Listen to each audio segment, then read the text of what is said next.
With a renewed ceasefire push in the 8-month-old Gaza war stalled, Israel bombarded central and southern areas again on Friday, killing at least 28 Palestinians, and tank forces advanced to the western edges of Rafah. U.S.-backed Qatari and Egyptian mediators have tried again this week to reconcile clashing demands, preventing a halt to the hostilities. A release of Israeli hostages and Palestinians jailed in Israel, and an unrestricted flow of aid into Gaza to alleviate a humanitarian disaster. But sources close to the talks said there were still no signs of a breakthrough. A month after rumbling into Rafah in what Israel said was an assault to wipe out Hamas' last intact combat units, tank-led forces have advanced to the southwest fringes of the city that skirts the Gaza Strip's border with Egypt, residents said. They said tanks were stationed in the Al-Azba district near the Mediterranean coast while snipers had commandeered some buildings and high ground, trapping people in their homes. They said Israel machine gun fire had made it too dangerous to go out. Gaza health officials said Palestinians had been killed and several wounded in western Rafah from tank shelling there. In central Gaza, Palestinian medics said at least 15 people died overnight in Israeli bombardments. I think the occupation forces are trying to reach the beach area of Rafah. The raids and the bombing overnight were tactical. They entered under heavy fire and then retreated, one Palestinian resident told Reuters via a chat app. In the larger city of Khan Yunis, just to the north of Rafah, an Israeli airstrike on a house killed 8 people and wounded several, including children, medics said. In North Gaza, 3 Palestinians were killed in an Israeli airstrike on a Gaza City school building that was sheltering displaced families, rescue workers said. The Israeli military said it had targeted Hamas gunmen operating from a container inside the school premises, similar to its explanation for an airstrike on a UN school building in Al-Nusayrat in central Gaza on Thursday that medics said killed 40 people, including 14 children. Israel said it killed in Thursday's strike many of 20 to 30 militants concealed in the compound.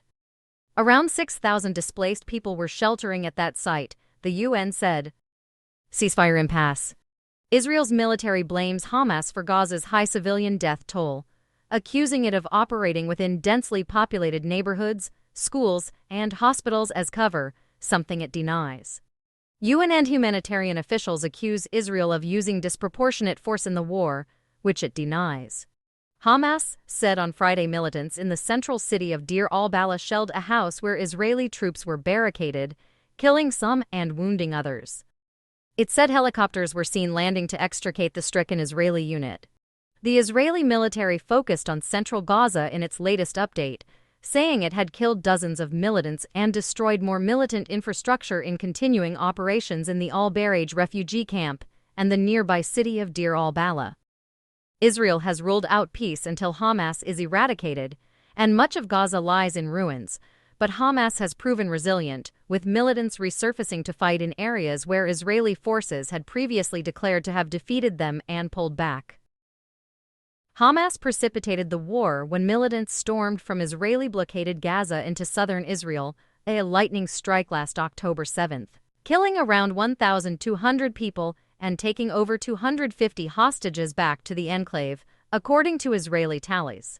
Israel's invasion and bombardment of Gaza since then have killed at least 36,731 people, including 77 in the past 24 hours, Gaza's health ministry said in an update on Friday. Thousands more are feared buried dead under rubble, with most of the 2.3 million population displaced.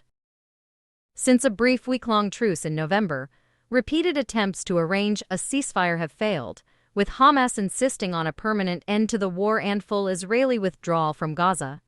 Israel says it is prepared to discuss only temporary pauses in the hostilities until the Islamist militant group, which has ruled the narrow, impoverished enclave since 2007, is wiped out and Gaza poses no more security threat.